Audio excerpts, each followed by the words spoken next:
السلام علیکم ورحمۃ اللہ وبرکاتہ. اعوذ باللہ من الشیطان الرجیم. بسم اللہ الرحمن الرحیم. چلیے جی, آج ہم آیا نمبر 56 سٹارٹ کرتے ہیں انشاءاللہ. تو بس آخری کلاس ہوگی, نیکسٹ کلاس تو انشاءاللہ ہم اس صورت کو ختم کر لیں گے. لاسٹ ٹائم ہم نے جہاں روکی تھی وہ یہی تھی کہ اللہ تعالیٰ نے کی اتنی بلیسنگس تھی, اور اس کے بعد اللہ تعالیٰ نے پھر بتایا کہ اس کے باوجود یہ لوگ جو ہے نا شرک کرتے ہیں اور نان بلیورس ہیں. اب ہم آیا نمبر 55 کی میں 56 کی آیت وہ ٹرانسلیشن پڑھ دیتی ہوں. اور ہم نے اے محمد صلی اللہ علیہ وسلم کو کہا جا رہا ہے تم کو صرف خوشی اور عذاب کی خبر سنانے کے لیے بھیجا ہے. کیونکہ پیچھے ہم پڑھ چکے ہیں کہ وہ یہ کہتے تھے کہ آپ کیوں آئے ہیں, اور آپ آدمی کیوں ہیں, اینجل کیوں نہیں آیا, اور اس طرح کے کویسچنس کرتے تھے, اور حضور سے اور کنورٹ نہیں ہو رہے تھے کیونکہ اتنا ٹارچر ڈالا ہوا تھا. تو اللہ تعالیٰ نے ان کو یہ بتا رہے ہیں حضور صلی اللہ علیہ وسلم سے کہ ان کا مشن کیا تھا. حضور صلی اللہ علیہ وسلم کا صرف مشن یہ تھا کہ آپ نیکی کی کوئی اچھا کام کرے تو اسے جنت کی خوشخبری سنا دیں, اور اگر کوئی برائی کر رہا ہے تو اسے یہ بتا دیں کہ اگر آپ غلط کر رہے ہیں تو آپ کو پنشمنٹ بھی ہے اس کی. تو بیسیکلی اس میں یہی اللہ تعالیٰ نے بتایا کہ ہر چیز کا بوتھ یہ ہمیں ہوتا ہے کہ بعض ہم یہ نہیں بتاتے کہ آپ کو اس کا گناہ یا پنشمنٹ کو ہم برا سمجھتے ہیں کہ ہمیں بتانا نہیں چاہیے کہ اگر کوئی غلط کر رہا ہے. تو یہ اسی لیے اللہ تعالیٰ نے یہ بتایا کہ جب آپ کسی کو بتا رہے ہیں نا کہ گڈ ڈیڈ بھی ہیں, تو اگر برا کوئی غلط کر رہا ہے تو اس کا بھی آپ کو گناہ بھی ہوگا, تو یہ چیز بھی آپ کو بتانی ہی ہے. یہ پارٹ آف دعویٰ ہے, اس لیے ہم اس کو گول نہ کر جائیں کہ آپ کہ یہ کسی کو بتائیں گے تو برا لگے گا, کیونکہ یہ بھی اس قرآن کا حصہ ہے نا. تو بیسیکلی اللہ تعالیٰ نے یہ بتایا کہ حضور صلی اللہ علیہ وسلم کا مشن صرف اتنا ہے, اور اگر یہ ہے کہ آپ یہ سمجھتے ہیں کہ کوئی نہیں کنورٹ ہو رہا یا کوئی آپ کی بات نہیں سن رہا, کوئی نہیں چینج ہو رہا, تو وہ اللہ تعالیٰ کا ہے کام ہدایت دینا, وہ آپ کا کام نہیں ہے, اور آپ اس پہ اتنے اسٹریسڈ آؤٹ نہ ہوں. تو آپ کا کام صرف ان کو خبر دینا ہے. تو یہ اللہ تعالیٰ یہ بتا رہے ہیں کہ حضور صلی اللہ علیہ وسلم کو اللہ تعالیٰ نے صرف اس کام کے لیے دیا تھا, کیونکہ بہرحال وہ ایک انسان تھے, ڈپریس بھی ہو جاتے تھے, پریشان بھی ہو جاتے تھے. تو اللہ تعالیٰ نے یہ کہا کہ ان کا کام صرف اللہ کا میسج پہنچانا تھا. آگے جو ہدایت پہ جس کو اللہ نے چاہا وہ ہدایت میں آیا, اور جس کو اللہ نے نہیں چاہا وہ ہدایت میں نہیں آیا.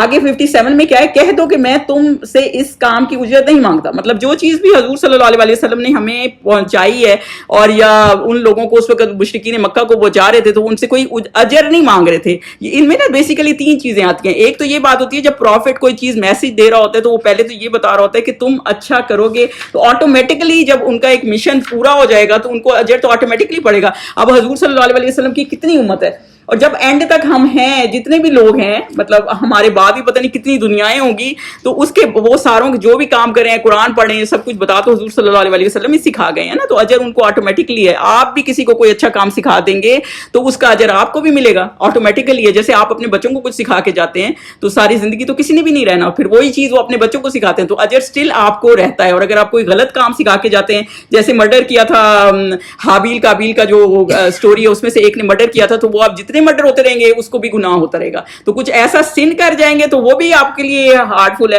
اور کوئی اچھا کام کر جائیں گے تو وہ بھی ہے. دوسرا اس کی ٹون اس طرح کہ حضور صلی اللہ علیہ وسلم پروفٹ ایک فادر کی طرح ہوتا ہے نا, تو وہ آپ کی بہتری چاہتا ہے. جیسے آپ کے ماں باپ آپ کو آپ سے آگے دیکھنا چاہتے ہوتے ہیں, آپ کی بہتری چاہتے ہوتے ہیں, تو نبی بھی ایسے ہوتے ہیں, وہ آپ کی کیئر کرتے ہیں, وہ چاہتے ہیں کہ آپ دوزخ میں نہ جائیں, آپ جنت میں جائیں. اسی لیے تو انہوں نے چھوٹی چھوٹی چیزیں بتائیں, چھوٹی چھوٹی سبحان اللہ باب حمدی, سبحان اللہ عظیم پڑھو, اس کا اتنا اجر ہے, روزے رکھو, اس کا یہ اجر ہے, جو والنٹیئرلی ہے. اور اس کا پروف آپ کو کیسے ملتا ہے کہ وہ ہمیں ماں باپ سے زیادہ وہ کرتے ہیں, اس وجہ سے کہ جب قیامت ڈے آف ججمنٹ ہوگی تو آپ نے دیکھا کہ ہر کوئی ادھر ادھر بھاگ رہا ہوگا, بہن بھائی ماں باپ. اللہ تعالیٰ نے یہ بتایا ہے کہ حیصل بحثل ہوگی اور کوئی کسی کا نہیں سن رہا ہوگا, ایون ماں باپ نہیں سن رہے ہوں گے, بہن بھائی نہیں سن رہے ہوں گے.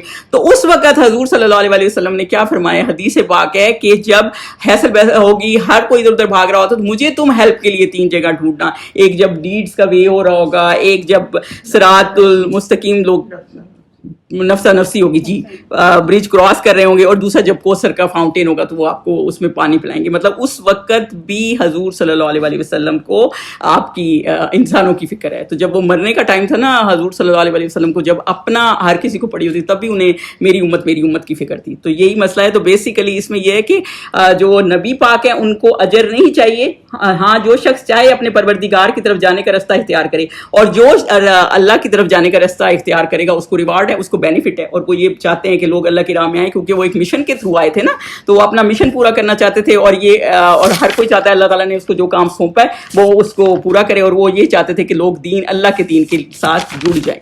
اور یہی ایک دعوے کا بھی یہی گول ہونا چاہیے. یہ نہیں ہونا چاہیے کہ ہم اس کو ملا لیں تو جی ہمیں فائدہ ہو جائے گا وہ پیسوں کا یا کچھ اس طرح کا. دعوے کا بھی مقصد یہی ہونا چاہیے. آپ کسی کو بھی قرآن سکھا بھی رہے ہیں تو آپ کا مقصد کیا ہے کہ وہ عمل کرے, اور آپ کا مقصد یہ نہیں ہے کہ آپ کو کوئی بینیفٹ دے. تو وہ یہی حضور صلی اللہ علیہ وسلم کا بھی یہی مقصد تھا کہ وہ اجر ملے, اور اجر آپ کو ملے, آپ اچھا کریں, اور ان کا اجر یہ کہ اللہ تعالیٰ ان کو دے گا. ظاہری سی بات ہے, وہ نبی ہیں اور ان کا مشن پورا ہو جائے گا. 58 کیا ہے, اور اس زندہ پر بھروسہ رکھو جو نہیں مرے گا. یہ اب اللہ تعالیٰ کے بارے میں ہے. توکل علی الحی, یعنی کہ جو نہیں مرے گا, بھروسہ رکھو جو نہیں مرے گا, اور اس کی تعریف کے ساتھ تسبیح کرتے رہو, اور وہ اپنے بندوں کے گناہوں سے خبر رکھنے کو کافی ہے. اور آپ نے دعوے کا مشن کیا ہے, آپ نے کسی کو پیغام دیا, تو پھر توکل کس پہ کرنا ہے؟ کوئی بھی کام آپ کرتے ہیں نا تو توکل اللہ تعالیٰ پہ کرنا ہے. کیونکہ آپ اگر کسی اپنی سیکورٹی کے لیے کوئی گارڈ بھی رکھیں گے نا تو گارڈ تو مر جائے گا, پھر آپ کا توکل کدھر جائے گا؟ مطلب کتنی دیر وہ آپ کی سیکورٹی کر لے گا؟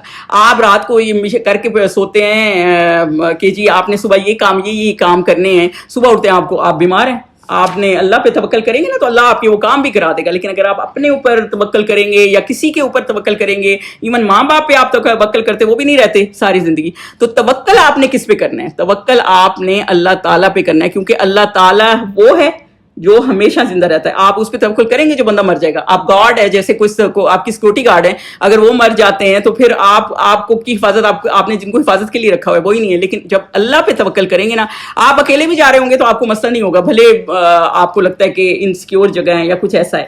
تو بیسیکلی اللہ پہ توکل کریں. اور تسبیح کیوں کریں, یہ کیوں آیا بھی ہم دیں, کیونکہ جب آپ اللہ پہ توکل کرتے ہیں اور ذکر اللہ کا رکھتے ہیں نا, تو پھر اس وقت آپ کے ذہن میں یہ ہوتا ہے کہ جیسے آپ کا دل مضبوط ہو جاتا ہے. آپ دیکھیں, آپ جیسے کرتے ہیں نا حسبنا اللہ و نعم الوکیل, آپ کا یہ پڑھنے سے دل کیوں مضبوط ہوتا ہے؟ کیونکہ آپ کو لگتا ہے کہ صوبیہ کوئی باہر آیا ہے, آپ کو لگتا ہے کہ جو ہے حسبنا اللہ و نعم الوکیل آپ کی پڑھتے ہیں کہ اللہ آپ کے لیے کافی ہے. تو آپ یہ پڑھ رہے ہوتے ہیں نا کہ اللہ آپ کے لیے کافی ہے, تو پھر آپ کو یہ توکل کی بات سمجھ آ جاتی ہے. لیکن یہ نہیں ہے کہ آپ نے کسی کے اوپر بھروسہ نہیں کرنا, آپ نے اپنے اسباب ضرور کرنے ہیں. جیسے ایک بندہ حج پہ جا رہا تھا اور وہ کہتا تھا میں نے کچھ بھی تیاری نہیں کرنی, اللہ توکل ہے اور میں گروپ کے ساتھ جا رہا ہوں تو اللہ ہی میری وہ کرے گا. تو حضرت عمر نے کہا نہیں, یہ صحیح نہیں ہے.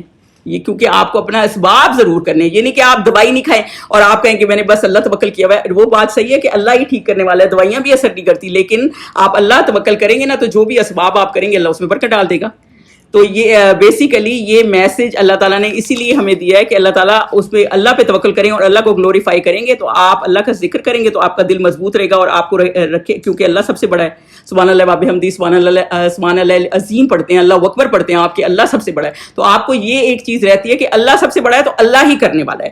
تو بیسیکلی آپ اس سے اسٹرانگ رہتے ہیں, اور اللہ تعالیٰ اپنے بندوں کے گناہوں سے باخبر ہے. اگر وہ پھر بھی نہیں سدھرتے, جیسے کہ وہ پھر بھی اسی پوائنٹ پہ ہیں کہ جو کہ ہم نے نہیں کرنا اور نہیں ماننا, تو آپ پھر آگے اس کی فکر پہ نہ رہیں کہ آپ نے اتنا کیا. پھر آپ اللہ کے اوپر رہیں, پر آپ اس پہ صبر کریں. جو غلط کرتا ہے وہ اس کا اپنا وہ ہے, بس آپ کا مقصد بتانا ہے اور اجر اللہ نے دینا ہے. اور اپنے دل کو مضبوط رکھیں. اگر کوئی آپ کو برے الفاظ سے بھی کر رہا ہے یا آپ کی کوئی آپ کو یہ کر رہا ہے کہ آپ نے بتایا اور آپ کو اچھا رسپانس نہیں مل رہا, آپ اللہ کا پیغام دے رہے ہیں, تو آپ اس کی فکر نہ کریں, کیونکہ جو ہے اس کی اجر آپ کو اللہ نے دینا ہے. اور جو باقی اللہ تعالیٰ سب سے خبر رکھتا ہے کہ اگر آپ کو پتہ ہے اور پھر آپ نے عمل نہیں کیا تو اس کا بھی آپ کو ثواب نہیں ہے.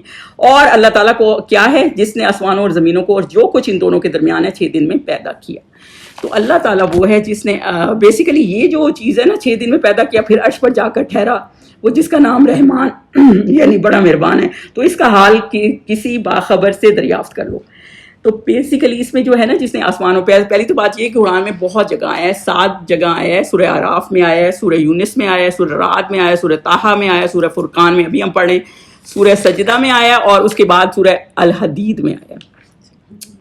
تو سب سے بڑی بات یہ کہ لوگ یہ کہتے ہیں کہ جیسے 6 دن کا اللہ تعالیٰ نے کیوں کہا نا, کہ بہت سی جگہ قرآن میں ایسے ہے جس میں اللہ تعالیٰ نے نمبر معین کیا ہے, بتایا ہے. جیسے اللہ تعالیٰ نے یہ بتایا کہ اللہ تعالیٰ کے جیسے فرشتے ہیں, سورہ مدثر میں آپ پڑھیں گے, جیسے 19 فرشتے جو گارڈ کرتے ہیں ہیل کو, اور 8 فرشتے ہیں جو عرش کو تھامے ہوئے ہیں. کئی چیزوں میں اللہ تعالیٰ نے اسپیسیفک بتایا, اسپیسیفک ڈیز اللہ تعالیٰ نے اس سے, ویسے تو اللہ تعالیٰ کن فیکون ہے کہتا ہے اور ہو جاتا ہے, لیکن اللہ تعالیٰ نے اسپیسیفک ڈیز اس لیے بتایا کہ اللہ تعالیٰ نے آپ کے لیے, کیونکہ دنیا اللہ تعالیٰ نے انسان کے لیے بنائی ہے نا, کتنی کام کامنس اور کیئر کے ساتھ یہ دنیا بنائی ہے, اور اللہ تعالیٰ نے اس پہ اتنا ٹائم لگایا صرف انسان کو بتانے کے لیے, کیونکہ انسان یہ بات سمجھتا ہے. اور اللہ تعالیٰ اس کے بعد کیا ہے, اللہ تعالیٰ عرش پر جا کے ٹھہرا. دیکھیں عرش پر جا کے ٹھہرا, ہم جب اللہ تعالیٰ کو کچھ لوگ وہ کرتے ہیں نا, سوچتے ہیں, تو وہ ایسے سوچتے ہیں جیسے ہیومن ہے اور جا کے بیٹھ گئے. اللہ تعالیٰ ہیومن نہیں ہے, پہلے تو اس بات کو سمجھ جائیں. آپ جب حضور صلی اللہ علیہ وسلم نے حضرت جبرائیل دیکھے تھے نا اوریجنل فارم میں, تو پورا آسمان بھر گیا تھا ان کے پروں سے. وہ اللہ کی کریشن ہے. سوچیں جس اللہ کی یہ کریشن ہے وہ خود کیسا ہوگا.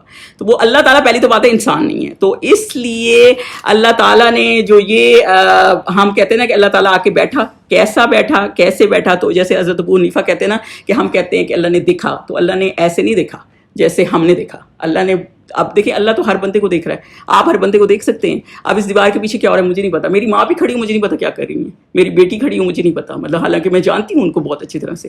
لیکن وہی بات ہے نا, اللہ تعالیٰ کا دیکھنا اس طرح نہیں ہے. آپ اکیلے کھڑے ہیں, کوئی بھی نہیں, آپ اندھیرے میں کھڑے ہیں, آپ کہیں جنگل میں ہیں, اللہ تعالیٰ آپ کو دیکھ رہا ہے. تو یہ مسئلہ یہ ہے کہ اللہ تعالیٰ کا دیکھنا اس طرح نہیں ہے, اور اللہ تعالیٰ کا عرش پر بیٹھنا بھی اس طرح نہیں ہے جیسے ہم سمجھتے ہیں کہ ہم بیٹھے ہیں.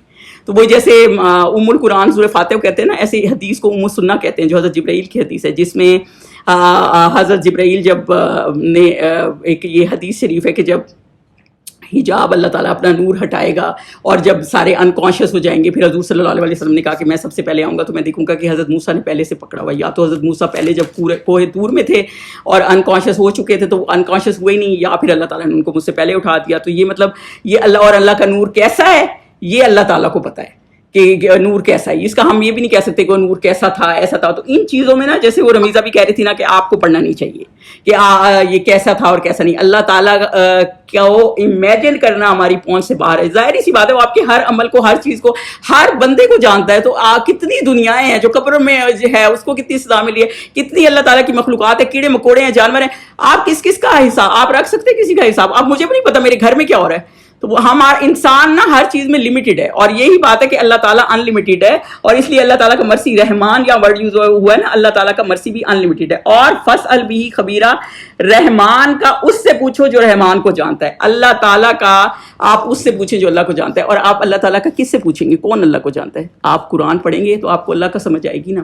اسی لیے لوگ کہتے ہیں نا پہلے سیرہ پڑھیں. جب آپ حضور صلی اللہ علیہ وسلم کو پڑھتے ہیں نا, تب آپ کو قرآن بھی بہت اچھے سے سمجھ آتا ہے. آپ کو پتہ چلتا ہے وہ سینیریو کیا تھا, آپ پورے اس میں جی رہے ہوتے ہیں کہ وہ یہاں وہ جا رہے ہیں, پیچھے ان کے بندہ لگ گیا ہے, ان کو موک کر رہا ہے, جیسے ابو لہب پیچھے ان کے چل جاتا ہے. تو آپ اس کو نا امیجن کر سکتے ہیں کہ کتنا یہ ہیوملیٹنگ تھا اور کتنا وہ فیل کر گئے ہوں گے. کیونکہ آپ کے ساتھ بھی ایسا ہو جاتا ہے, کوئی بندہ آپ کو ایسی بات کر جاتا ہے اور آپ کو بہت برا لگ جاتا ہے, تو وہی والے سینیریو پھر آپ اس کو کرتے ہیں. تو آپ کس سے پوچھیں گے, آپ قرآن کو سمجھیں گے. تو جس کو قرآن کا پتہ ہے نا, جس کو خبر ہے قرآن کی, جو قرآن جانتا ہے وہ کرے گا. اور قرآن کی خبر کس کو تھی؟ حضور صلی اللہ علیہ وسلم کو. تو وہ میسج انہوں نے دیا تھا. تو ہم نے کیا کرنا ہے, اللہ تعالیٰ کا قرآن پڑھنا ہے اور حدیث کو پڑھنا ہے اور حضور صلی اللہ علیہ وسلم کو کہنا ہے. مشرکین کا کیا تھا کہ وہ کہتے تھے کہ وہی ایک انسان کے اوپر کیوں آئی ہے. تو اللہ تعالیٰ نے سورہ انبیاء میں کیا کہا, تم اہل کتاب والوں سے پوچھو, کہ ان کو پتا تھا نا کہ کیسے ان پروفٹ میں کتابیں آتی رہی ہیں نا ان کے اوپر.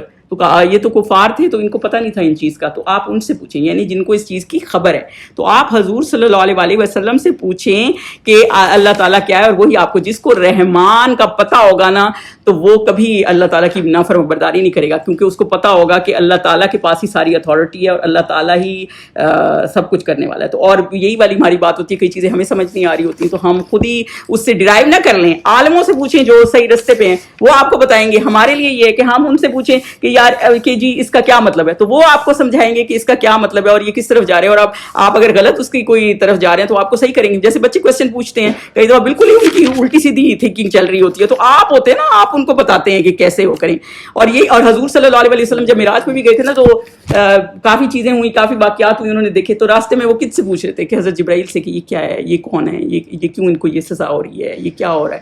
تو وہ حضرت جبرائیل ان کو بتا رہے تھے. تو مطلب آپ, انسان ہر چیز جان نہیں سکتا, تو اللہ تعالیٰ نے یہ سورسز آپ کے پاس رکھے تھے نا. ان کے پاس سورس حضرت جبرائیل کا تھا, ہمارے پاس سورس حضور صلی اللہ علیہ وسلم کا ہے. تو ہم حضور صلی اللہ علیہ وسلم کی حدیث کو ایسے پاس کر کے گزر نہیں سکتے, کیونکہ بہت سی چیزیں ایسی ہیں جو اللہ تعالیٰ نے حضور صلی اللہ علیہ وسلم کے تھرو ہمیں سکھائی ہیں. جیسے آپ بتا دیں کیا ٹائمنگز لکھے ہوئے ہیں نماز کے قرآن میں, ایگزیکٹ ٹائمنگز مینشن ہی نہیں ہے.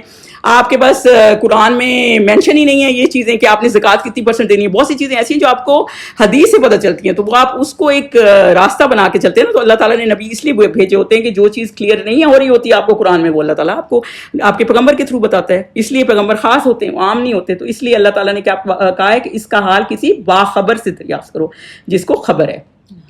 آیا نمبر 60 پہ چلیں. اور جب ان کفار سے کہا جاتا ہے کہ رحمان کو سجدہ کرو تو کہتے ہیں رحمان کیا ہے؟ کیا جس کے لیے تم ہم سے کہتے ہو ہم اس کے آگے سجدہ کریں, اور اس سے ہٹتے تھے. تو بیسیکلی جب ان سے کہا جاتا ہے نا رحمان کو, آپ کو پتہ ہی ہے رحمان سے کے نام سے وہ چڑھتے تھے. پہلی بات تو یہ کہ کیونکہ یہ کفار تھے, یہ اللہ سے کے نام سے تو واقف تھے, رحمان سے واقف نہیں تھے. لیکن جو یمن تھا نا, یمن کا ایریا اس وقت ایسا تھا وہاں کرسچینٹی زیادہ تھی, تو وہاں وہ رحمان کے نام سے واقف تھے. لیکن وہ کیونکہ اکنامکلی ویک تھے نا, تو ان کو غریب جانتے تھے. اب غریب بندے کی بات کون سنتا ہے؟ تو بس, اور وہ تو ویسے ہی اس طرح کے بندے تھے کہ اپنے آپ کو کچھ سمجھتے تھے, تو وہ ان کی تو لوور کلاس سٹیزن سمجھتے تھے, تو ان کی بات کو جانتے ہی نہیں تھے. اس لیے اللہ تعالیٰ نے حضور صلی اللہ علیہ وسلم کی حدیث بھی یمن کے لوگوں کے بارے میں ہے کہ یمن کے لوگ وہ ہیں جو فیتھ میں زیادہ ہیں, وائز ہیں, اور وہ ان لوگوں سے بہتر ہیں جن کے پاس کیملز ہیں وہ کریکٹر میں, اور ان کے پاس شیپس اور گوٹس ہیں. جیسے آپ ان کو غریب جان رہے ہیں لیکن وہ فیتھ میں بہت بہتر ہیں. تو یمن کے لوگوں کے لیے نا بہت خاص احادیث بھی آئی ہیں. اور وہ کیا کہتے تھے؟ مر رحمان, کیا ہے رحمان؟ ہم تو رحمان کو کچھ جانتے نہیں. اور آپ کو پتہ ہی ہے جب صلح حدیبیہ کا ہوا تھا تو جب الرحمان لکھنے لگے تھے تو انہوں نے کہا تھا نہیں بسم اللہ الرحمن الرحیم بھی ہے نا, تو وہ انہوں نے کہا تھا کہ نہیں آپ یہ نہ لکھیں. تو پھر حضور صلی اللہ علیہ وسلم نے اس کو ہٹوا دیا تھا. اور یہ کیونکہ مکی صورتوں میں خاص طور پہ الرحمان لفظ یوز ہوا ہے, اور یہ اتنا پیارا لفظ ہے. آپ الرحمان نام بھی اکیلا نہیں رکھ سکتے, اسلام میں وہ نہیں ہے اپریشیبل. آپ اس کو عبد الرحمان رکھیں, اللہ کے پسندیدہ ناموں میں سے عبداللہ اور عبد الرحمان. اور اللہ تعالیٰ نے مکی صورت میں جیسے سورہ مریم میں بہت یوز ہوا ہے, سورہ فرقان میں ابھی ہم پڑھ رہے ہیں رحمان, اور سورہ فاتحہ میں بسم اللہ الرحمن الرحیم ہر صورت کی اس میں. تو مطلب یہ رحمان لفظ اللہ تعالیٰ نے کافی یوز کیا ہے. تو بیسیکلی جو الرحمان کو کہتے ہیں کہ الرحمان کو یعنی اللہ کو سجدہ کرو, تو وہ کیا کہتے ہیں؟ جو اس کو اللہ کو پہچانتے ہیں نا رحمان کو, وہ تو سجدہ کرتے ہیں. اور جو نہیں پہچانتے وہ کہتے ہیں آپ کے کہنے پہ حضور صلی اللہ علیہ وسلم کو بھی ڈیگریڈ کرتے تھے. بھائی آپ نے ہمیں کہا تو ہم سجدہ کرنے شروع ہو جائیں. تو مطلب ان کو بھی اپریشیٹ نہیں کرتے تھے نا. وہ کہتے تھے جیسے ہم آپ کو لیڈر بنا دیتے ہیں, یہ نہیں سے کہتے تھے کہ اللہ آپ کو, ہاں حضور صلی اللہ علیہ وسلم کا کیا تھا کہ اللہ آپ کو دے گا, اللہ آپ کو اجر دے گا, یا اللہ آپ کو ایک اسٹیٹس دے گا. لیکن وہ کیا کہتے تھے ہم آپ کو اپنے آپ کو سمجھتے تھے نا. تو آپ نے کہہ دیا تو ہم الرحمان کو سجدہ کر دیں, تو ہم جو ہے وہ الرحمان کو سجدہ نہیں کریں گے. تو وہ الرحمان کے نام سے واقف ہونا ہی نہیں چاہتے تھے, اور اللہ سے کیونکہ واقف ہونا ہی نہیں چاہتے تھے, تو کیونکہ ان کو یہ پرابلم تھی کہ ہمارے اوپر کیوں نہیں قرآن آیا ابو جہل لیڈر پہ, کیونکہ وہ سسٹم سے بدلنا نہیں چاہتے تھے نا. وہ چاہتے تھے ہمارے کسی لیڈر کے اوپر قرآن آ جائے تو پھر ہم صحیح ہیں, جیسے وہ جس کا اسٹیٹس اس طرح فائنینشلی بہت اسٹرانگ ہو. تو اس وجہ سے وہ سسٹم بدلنا نہیں چاہتے تھے, اس لیے وہ حضور صلی اللہ علیہ وسلم کو وہ نہیں کرتے تھے, اپریشیٹ نہیں کرتے تھے. تیسری بات یہ کہ سورہ سجدہ ہے, سورہ سجدہ کی جہاں جہاں ان آیتوں پہ سجدہ آیا نا, جب اکثر ان پہ آپ دیکھیں گے تو اسی طرح ہے کہ جب ان کا آ جائے سجدہ کرے تو انہوں نے نہیں کیا, لیکن جو بلیور ہیں انہوں نے کیا. تو حضور صلی اللہ علیہ وسلم نے وہاں سجدہ کیا, اس لیے یہ سجدہ امپورٹنٹ ہے. اور فقہ کے حساب سے یہ کہ آپ بیٹھے ہوئے ہیں نا, تو بیٹھے ہوئے آپ کو کھڑے ہونے کی ضرورت نہیں, آپ بیٹھے ہوئے بھی سجدہ کر لیں. اور پھر دعا سجدے کی تلاوت کی خاص بھی ہے جو ہم ڈال دیں گے تھرسڈے تفسیر میں, اور ویسے آپ سبحان ربی العظیم بھی پڑھ سکتے ہیں, اور اللہ اکبر کہہ کے آپ اٹھ جائیں. دوسری بات یہ ہے کہ سجدہ آپ ڈیلے, کچھ اسکالرس کا یہ اس طرح بھی کر سکتے ہیں, جیسے ہم اس محفل میں بیٹھے ہوئے ہیں اور ہم کتنی دفعہ یہ آیت ڈسکس کی, ابھی رمیزہ نے بھی پڑھی ہے, میں بھی پڑھ رہی ہوں, تو آپ کو ضرورت نہیں ہے کہ آپ اتنی دفعہ سجدے کریں. جب کلاس اینڈ ہوگی نا تو آپ اس پہ سجدہ کر دیں, اور اگر آپ نے سجدہ نہیں بھی کیا نا تو کوئی گناہ نہیں ہے, اٹس اوکے, لیکن کر لیں تو پریفریبل ہے. ظاہری سی بات ہے آپ نے سنت کے مطابق کام کرنا ہے نا, تو یہ سنت ہے تو آپ کر لیں تو اچھا ہے. تو پھر اور اس لیے وہ سجدہ نہیں کرتے تھے.